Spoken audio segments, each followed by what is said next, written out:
Assalamualaikum warahmatullahi wabarakatuh. Sebelumnya perkenalkan, nama saya Alfandi Boyovianto dengan nomor induk mahasiswa 3524112444. Pada video kali ini saya ingin membawakan tugas akhir dari mata kuliah proses manufacturing, di mana saya disuruh menjelaskan suatu gambar dengan mengidentifikasi nama proses tersebut, lalu bagian-bagian dari proses yang ada di gambar, lalu keuntungan dan kekurangannya. Pertama, di gambar ini dapat dilihat kalau ini adalah proses flexible manufacturing system (FMS) dengan CNC machining canter dan pallet shuttle system.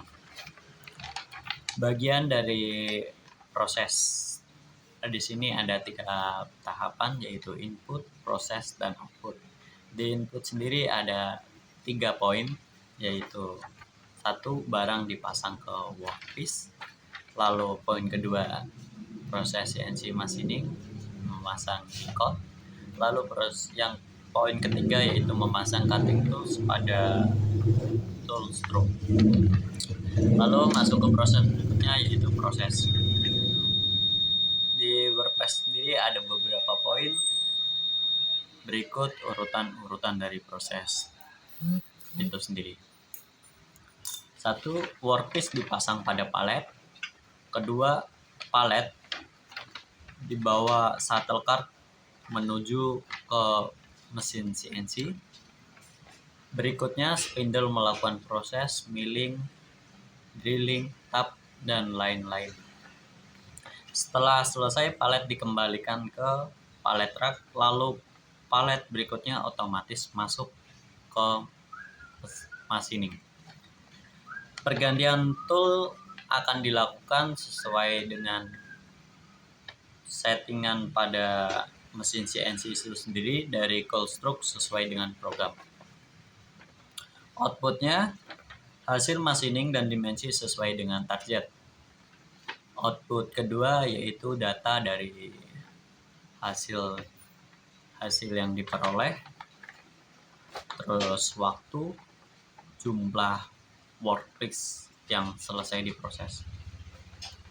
Berikutnya saya ingin menjelaskan bagian-bagian dari gambar ini.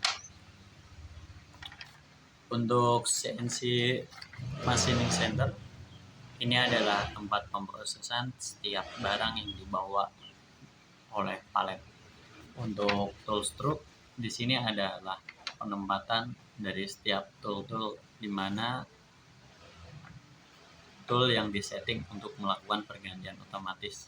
Spindle adalah alat yang digunakan untuk memutar mata atau proses dari CNC machining. Untuk shuttle cart adalah sistem pembawa. Terus pallet rack adalah tempat penyimpanan palet setelah selesai diproses. Terus ada lagi proses shuttle cart empty, di mana dia tugasnya untuk membawa palet menuju ke machining center. Untuk kekurangan dan kelebihannya, untuk kelebihan dari proses ini sendiri adalah mungkin produktivitasnya akan meningkat, lalu fleksibilitasnya lebih tinggi daripada proses manual, lalu mengurangi biaya untuk operator proses manual. Untuk kekurangannya sendiri ada beberapa poin kekurangannya, di mana proses ini membutuhkan biaya yang cukup mahal. Lalu diperlukan keahlian teknis, ahli. Lalu poin ketiganya, setiap ada masalah pada sistem ini, masalahnya sangat kompleks. Jadi jika ada kesalahan pada sistem program bisa mengakibatkan mesin ini berhenti secara total.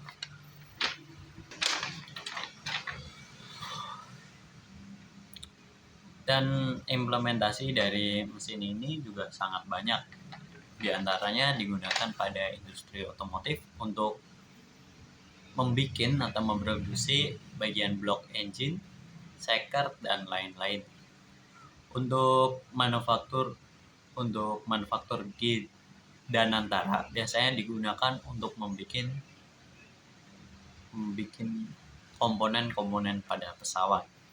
Lalu di manufaktur knife seperti Universa biasanya dipakai untuk mempresisikan posisi tajam pada mata pisau. Di manufaktur kesehatan biasanya digunakan untuk membuat presisi bedah dan proses-proses bedah. Untuk referensi dari alat ini sendiri, saya mendapatkannya dari beberapa website Google, diantaranya pada FMS sendiri, Flexible Manufacturing System. Lalu di beberapa penjelasan website yang membawakan tentang CNC Machine Center, serta beberapa artikel jurnal dari FMS itu sendiri. Lalu di kehidupan nyata ada beberapa referensi yang saya bawa, yaitu dari pengalaman kerja saya sendiri di PT Universa Indonesia yang menggunakan proses CNC machining, namun masih menggunakan versi manualnya. Untuk palet auto control system, sebelumnya saya juga memiliki pengalaman di PT Denso Manufacturing Indonesia, di mana hampir semuanya menggunakan sistem robotika. Jadi supply-nya sudah diganti semua dengan sistem satu palet system.